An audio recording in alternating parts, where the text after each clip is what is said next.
The Fifth Fleet has fled Scarif after suffering heavy losses in order to retrieve the Death Star plans. However, across the galaxy, the Outer Republic's plans have been put into motion. The Outer Republic trained and armed insurgents from failed rebellions begin harassing Imperial installations all across the galaxy. They link up with other rebel cells and become a constant thorn in the side of the Empire. However, near the edge of the unknown regions, the forces of the Outer Republic surprise attack key Imperial installations that border Outer Republic territory and beyond. The attack is stage 1 of a much larger assault that they need the aid of the rebellion to pull off. The attacks themselves follow the old philosophy of hit hard, hit fast, hit often. When the Empire musters a response, the Outer Republic flees and hits the next target. The Terrans suffer losses, and the strategy is a risky one. It is merely a delaying tactic, a tactic to buy the rebellion enough time to destroy the Death Star. By keeping the Empire busy, the Outer Republic High Command hopes they can pull most of the Imperial fleet to the border of the unknown regions, so the rebellion can launch an attack on the Death Star. Back with what remains of the Fifth Fleet, Admiral Hackett moves his tattered fleet to Yavin 4. The Outer Republic is too far away, and they need a safe harbor. As the fleet arrives, Hackett is informed about the destruction of Alderaan. Most of the ships are heavily damaged, so to conceal them from sensors and other modes of detection, Hackett orders his vessels to hide out with shields up in Yavin Prime's atmosphere. The immense pressure causes trouble and even some damage to the ships, but it's nothing the engineering crews can't handle. Hackett and Alliance Command begin to plan their next move, a joint assault on the Mid-Rim. But things are put on hold when the Millennium Falcon arrives. With the Death Star plans in hand, and the Death Star hot on their heels, Outer Republic and Alliance forces waste no time coming up with a plan. The Battle of Scarif exhausted their strike craft's heavy weapons, like proton torpedoes.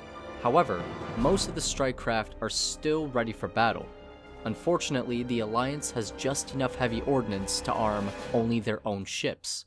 With this in mind, Hackett decides to go with the Alliance's plan. Snub fighters will close in and hit the exhaust port. However, Outer Republic fighters will emerge from the gas giant and provide support. They'll engage the TIE fighters, while the Y-Wings and X-Wings move in to destroy the Death Star. The plan is put into action, and a dogfight ensues. Outer Republic fighters make short work of the TIE fighters, but the turbo lasers prove to be a problem. Outer Republic strike craft have strong shielding, but much heavier armor than the X-Wings, making them sturdier but slower. This makes them easier to be hit by the turbo laser towers. Despite anxious captains and commanders of cruisers and battleships wanting to join the fight, Admiral Hackett keeps them back. They would be torn to shreds by the turbo laser towers. They are a liability. As the fight goes on, the Death Star gets into firing position, but it's destroyed by Luke Skywalker. The battle is won. Immediately following the victory, Admiral Hackett uses his vessels to aid in the evacuation of Yavin. The Empire would be back, and they could not stay there. With the aid of every rebel fleet and Outer Republic ship of the Fifth Fleet, the Alliance is evacuated from the planet, and eventually they decide to move their base of operation to Hoth. They establish Echo Base. On the other end of the galaxy, the Outer Republic would continue its hit-and-run tactics. However, the Empire would not take this lying down. It would take some time, but the Empire would begin to attack the Outer Republic colonies, since they couldn't predict where the Outer Republic would strike until they were almost there. Part of the reason the Outer Republic gave small colonies positions on the Outer Republic Senate was to prevent unrest on these colonies. But more importantly and more nefariously, the small colonies were put onto the Senate in order to paint a target on their back. They were a delaying tactic, a target that the Empire would attack. This would make these small worlds prime targets for defense. As Imperials landed, Outer Republic soldiers would employ brutal tactics that would almost irreversibly devastate the planet. If the Empire established a forward base, the Outer Republic would nuke it. If the Empire were marching through a forest, the Outer Republic would burn it down. These colonies were never meant to be settled or held. They were meant to be targets. They were meant to be pawns to be sacrificed in the overarching chess game that would become the Galactic Civil War. All across the Outer Republic, the small colonies would be evacuated. The people were important, as these worlds would become some of the first major battlegrounds of the war. The Outer Republic had no intention of holding these planets. They intended to use them as traps. to draw in veteran and well-trained Imperial soldiers so they could kill them quickly. If an army is forced to replace all of their soldiers who've spent almost 2 decades putting down rebellions with fresh, conscripted faces, then the army's ability to fight on the ground will suffer for it. The plan has its intended effect. It takes time for Imperial commanders to realize what the Outer Republic is doing. However, several commanders are impressed by the Outer Republic's ruthlessness and willingness to sacrifice worlds. For a time, Outer Republic troops would hold those worlds long enough to inflict massive casualties on the Empire. However, they don't have the strength to hold these worlds. Little by little, the Empire pushes the Outer Republic back. But when the Imperial commanders finally realize what the Outer Republic is doing, they begin orbitally bombarding the planets into submission. With that said, this strategy, as well as insurgents groups and Rebel Alliance missions, delay the Empire, as well as inflict severe damage. It's time to initiate the second stage of the Outer Republic's plan. After the destruction of Alderaan and the Death Star, the rebellion's numbers swelled. All over the galaxy, people joined or supported the rebellion. They were bigger than they had ever been before. Almost in sync, Alliance High Command and Outer Republic military drew up a plan they called the Mid-Rim Push. Both parties would launch attacks on worlds in the Mid-Rim that have Rebel support, worlds like Sullus. The Outer Republic can't commit everything they have, due to having to defend their home territory, but a large portion of the campaign is made up of the Outer Republic military. The assault begins, and for almost 3 years, the fighting is savage. In the Mid-Rim, Alliance, Outer Republic, and Imperial soldiers square off, while fleets above the worlds tear one another apart. Losses mount on both sides, but the strain it puts on the rebellion starts to become too much. Thankfully, the Outer Republic provides supplies to the rather under-equipped rebels. However, in the unknown regions, the Empire begins its campaign to bring the Outer Republic to heel. The mid-tier colonies, the ones that are important but not as important as the high-tier colonies, are hit savagely, causing refugees, coincidentally refugees who fled the Empire in the first place, to evacuate their homes. The fighting is brutal, and as the civilians disperse, the Outer Republic gives the planet the same treatment it gave the smaller colonies. They destroy the environment to kill as many Imperials as possible.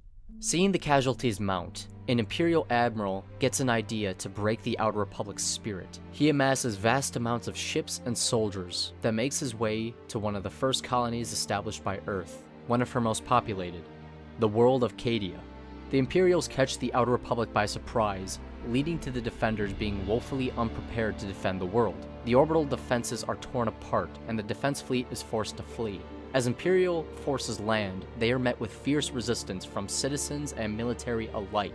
All across the Outer Republic, aliens who were given a better life feel just as much pride in their nation as any Terran would. So much so that when the war started, the Outer Republic military swelled with alien volunteers. The people of Cadia were trapped, and they knew it. Help wouldn't be able to come for a long time. Outer Republic forces were tied up in the Mid-Rim and the mid-tier colonies. They were holding back the bulk of the Empire. Any offense they could mount wouldn't be strong enough to defeat the Admiral's fleet. The fighting on Cadia is desperate. Partisans and soldiers alike do whatever they can to hold back the Empire, while defending the populace on the planet.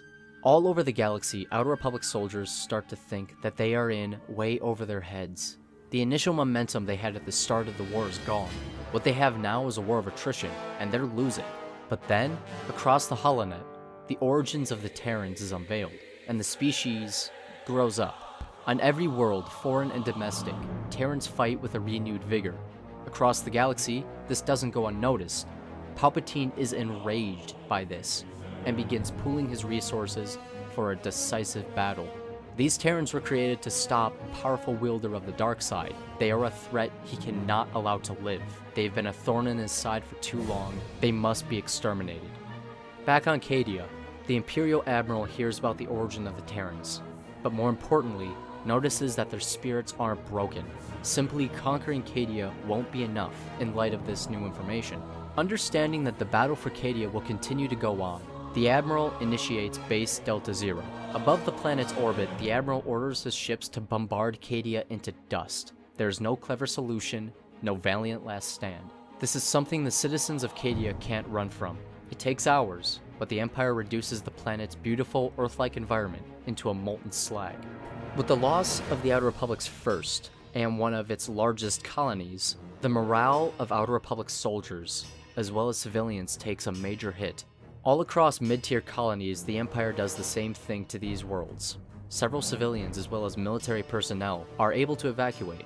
However, across every world, millions still die. Seeing the Outer Republic in retreat, Palpatine orders the massive fleet he has assembled, as well as those already attacking the Outer Republic, to move on, press the advantage, and attack Earth. Unlike the Clone Wars, where he got the Separatists to attack them with a paltry force, Palpatine gives this fleet enough resources to take the planet, an endeavor that requires a great deal of strength, even for the Empire.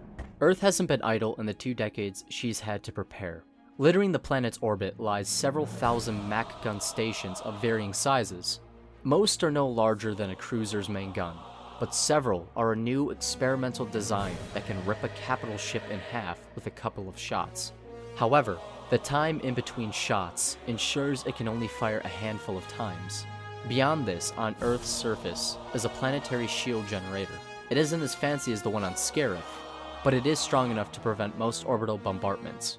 Beyond this, on the planet's surface, there are several ion cannon and hypervelocity gun emplacements that will open fire if the shield generator gives out. The Outer Republic, United Earth, and UNSC, all of the different governments that govern the planet throughout the world's history in the wider galaxy, all put immense resources to protect the single most important part of their civilization.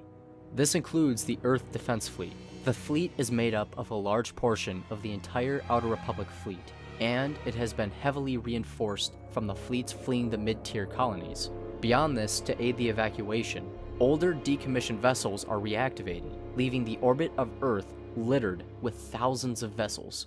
The fleet the Empire arrives with is one of the biggest they have ever sent to a battlefield. The moment they drop out of hyperspace, though, Earth's defenses and the Outer Republic fleet open fire. The first volley of Mac rounds and missiles is devastating. All across the galaxy, Outer Republic soldiers and ships pull out of the mid-rim and make a beeline to Earth. For almost every Terran, Earth is their home. It's a world they can't lose. However, not everyone goes back to Earth. Some remain on their battlefields because the fighting is too intense to leave, others because they've lost contact with Outer Republic command. Ships from all over begin to trickle into Earth from the mid-rim and colonies. This holds true for the Empire. Once the vessels are done turning the Terran worlds to slag, they make their way to Earth. The battle escalates until most of the Outer Republic fleet and a large fraction of the Imperial fleet are engaged over Earth. Thousands of vessels and incomprehensible amounts of strike craft lay waste to one another. The battle for Earth quickly becomes one of the largest battles of the Galactic Civil War, and in turn, Galactic history. Despite the immense casualties, Palpatine orders more ships to go to Earth, as well as redirects other forces to kick the rebellion out of the mid-rim, forcing the mid-rim retreat of the Rebel Alliance. The battle for Earth continues, but the Outer Republic is losing. The fortifications of Earth are impressive, but the sheer strength and size of the Empire is too much. As quickly as they can, the Outer Republic begins evacuating Earth. Not just people, but pieces of art, seeds, animals, everything that made Earth, Earth. The process is slow and the death toll begins to break the hundreds of millions. Eventually, the Empire brute forces the shield generator and takes it down from orbit with constant bombardment. The consolidated Outer Republic forces that fell back with the rebellion from the mid-rim attempt to join the fray, but they're ordered to stay put by Admiral Hackett. He states that if they fail, then the legacy of Earth will live on in each of them. With this statement sent, the Empire begins their final push. The evacuation becomes frantic. The ion cannons and hypervelocity guns rip apart Imperial ships, but without an orbital shield to protect them, they're obliterated. Seeing that the Terrans will not give up, Palpatine himself orders his admirals to initiate Base Delta Zero on Earth. The Imperial guns open fire on the surface of the planet, and they begin glassing the planet's surface. With no time left, Admiral Hackett orders the evacuation to stop, and sends the Outer Republic fleet into retreat. The evacuation is successful, but billions of people are still left on Earth. The whole planet is reduced to a glass wasteland, and what remained of Earth's atmosphere is atomized. The Empire is victorious. Throughout the evacuation process, Admiral Hackett felled coordinates to the captains of every vessel. The coordinates to Zakul. The planet's location was just discovered and not common knowledge. meaning it was the perfect place for what remains of the Outer Republic to hide. Just like their ancestors, they would rebuild and have their vengeance upon the Sith. Ships that could still fly and were space-worthy were sent to the remaining colonies to pick up everyone they could before the Empire could find them. To keep the planet a secret, Admiral Hackett ordered every vessel to remain silent. No one could learn about the world, not even their own men across the galaxy. It was too dangerous to risk the lives of billions to inform hundreds of thousands. In the aftermath of the battle for Earth, Palpatine proclaims that any Terran captured will be executed, and those who harbor them will share their fate. The losses on both sides were staggering. Despite the vast amount of resources at the Empire's command, the victory was costlier than any defeat they have yet to ever suffer. For the consolidated Outer Republic forces, they couldn't believe what just happened. Rage and hatred filled their hearts. Without any contact from Outer Republic command, many of them started to believe that they were all that remained of the Outer Republic, of the Terrans. They never saw ships leave orbit. The fact that the other colonies had gone silent added to this feeling of isolation. Among them, the Remnant, as they called themselves, they chose a distinguished soldier to lead them, one Commander Shepard. All across the galaxy, the Separatist holdouts that were saved by the Outer Republic rally to Commander Shepard, as do a few insurgent groups who feel sympathy toward the Terrans. Commander Shepard organizes everyone into one nomadic flotilla and begins a destructive campaign against the Empire. With the rebellion retreating from the Mid-Rim and Echo Base destroyed, the Remnant is the only force still putting up major resistance to the Empire. The rebel cells still do a lot of damage, but the organized resistance of the Mid-Rim push is gone. The rebellion has to lick its wounds. All across the galaxy, light Imperial garrisons start to go missing. Commander Shepard takes his time, uses spies and informants, and learns the location of several lightly defended Imperial garrisons. As fast as they can, Shepard leads his fleet, hits the Empire, kills everyone, takes what he can, and bolts before a response can be mustered. Just like Palpatine and his orders to execute any captured Terran, the Remnant adopts a similar policy. Any Imperial captured is interrogated, tortured, then executed. Almost every Terran still fighting came from Earth. To them, everyone they have ever cared about is gone. They no longer see the Empire as people. They see them as animals who have to be put down. The campaign of brutality would continue for most of the war. If there was a weak point in the Empire, the Outer Republic would hit it hard. They would still conduct operations with the rebellion. Just when they weren't, they would attack Imperial targets if the opportunity presented itself. For the next few months after the Battle of Earth and Hoth, two worlds that fell around the same time, the Terrans on Zakuul got to work building a new home, as well as formulating an attack plan to knock out the Empire. Despite pulling the colonies back and keeping calm silence with the Remnant, Admiral Hackett did keep in contact with Outer Republic intelligence agents. This proved useful. Several agents began digging into the world of Biss, due to the fact that those who go there tend to never leave. After an incredibly difficult search, Outer Republic agents uncovered that in the Emperor's Citadel were clones of Emperor Palpatine. This raised several questions for Admiral Hackett, but it wasn't a pressing concern. However, while settling Zakuul, a research team uncovered a holocron belonging to someone known as the Outlander. The holocron itself was more of a message than a wealth of knowledge, but the information proved to be vital. In the holocron, the Jedi Battlemaster and commander of the Eternal Alliance recounted his fights against Vitiate and later on, Valkorion. He described several force techniques the Eternal Emperor used, but more importantly, he explained how Valkorion used essence transfer to embed himself in the Outlander's mind, almost taking over his body in the process. This information was critical to Admiral Hackett, for it explained why Palpatine may have clones of himself. Time would pass and Admiral Hackett would learn, via Outer Republic troops who he kept in contact with, that the Emperor would be on the second Death Star, and that the Alliance would attack it in a bid to kill him, as well as destroy the Death Star. At this point, Admiral Hackett reached out to Commander Shepard, as well as the rebellion. He explained the situation with Biss, as well as explained why he didn't get in contact with the others sooner. He wanted to keep Zakuul a secret, so they could rebuild their strength and hit the Empire when they least expected it. Considering the light defenses of the second Death Star, as far as the Alliance knew, they decided that they alone would attack the second Death Star, while the Outer Republic would assault Biss. If the Emperor was killed, they had to be certain he would stay dead. With their course decided, the two allies, wishing the others the Force be with them, went their separate ways. These battles would be what decides the fate of the galaxy.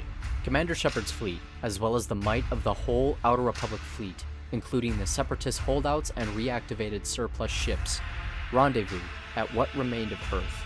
Their plan was simple: follow the Frontier 4-ray hyperspace route to Precursors, then immediately divert their course to Biss. The Outer Republic hoped their overwhelming numbers and surprise attack would catch the Empire completely by surprise. The jump to Precursors was uneventful. The fortress system did engage the Outer Republic fleet, resulting in a large skirmish, but the Outer Republic jumped away to Biss before anything major could be done. When the Outer Republic fleet reached Biss, a massive battle began. The world of Biss was defended by several Golem 3 stations, as well as an entire sector fleet, as well as several additional Star Destroyers. However, for once the Empire was outnumbered. The Outer Republic fleet may have only had a few Star Destroyer-sized ships, but their vast amount of cruisers and frigates and strike craft made up the difference. Just like Earth, however, the surface of Biss was littered with hypervelocity guns, resulting in the Outer Republic taking heavy casualties from planetary weapons. Because of Precursors, the Empire had forewarning of the Outer Republic assault, but the sheer size of the fleet was something they couldn't prepare for. The initial volley, as it is with most battles with the Outer Republic, was devastating. However, the Mach gun volley was different. Instead of trying to destroy as many ships as they can with the first shots, they focused on making a hole. Unlike Earth, Biss didn't have a planetary shield generator, which meant the Outer Republic could hit their target, the Emperor's Citadel, destroy it, and leave. However, getting to the Citadel proved to be more difficult than anticipated. The Empire put up an impressive fight, and losses on both sides were staggering. However, the Outer Republic's focus on making a hole proved to be the right call. They were able to create an opening large enough for several Outer Republic ships to squeeze through. They entered Biss's orbit and fired several Mach gun rounds and nuclear missiles in atmosphere to ensure that the Citadel was destroyed, as well as kill any carbon-based lifeform with radiation poisoning, just in case they missed a clone. After the ships that slipped through destroyed the Citadel, they pulled out of the planet. However, Outer Republic ships orbiting the planet opened up and bombarded the surface of Biss that had the remains of the Citadel. Millions of civilians were killed, but the Outer Republic had to ensure that they killed every clone of the Emperor. With the surface of Biss partially glassed, the Outer Republic fleet retreated and fled to the four corners of the galaxy. Going back to Precursors was too dangerous due to it being a fortress world, and reinforcements from all over the Empire were descending on Biss. The Outer Republic fleet could not risk getting chased by Imperials, especially if they had interdiction ships with gravity wells. The retreat was chaotic, and the Outer Republic lost several vessels, but the losses the Imperials suffered outweighed the losses of the Outer Republic. Ship to ship, the Outer Republic Imperials were evenly matched in the amount they lost, but the destruction of the Emperor's clones marked Palpatine's final death, the final death of the Empire. The Imperials guarding Biss didn't know why they were attacked, let alone why the Terrans destroyed the Citadel, but it didn't matter. Soon after, word spread all across the galaxy that the second Death Star was destroyed, and that the Emperor was killed. All over the galaxy, worlds openly revolted against the Empire, and despite brutal reprisals from Imperial soldiers, the Empire was on the brink of collapse. The final days of the Empire were drawing closer.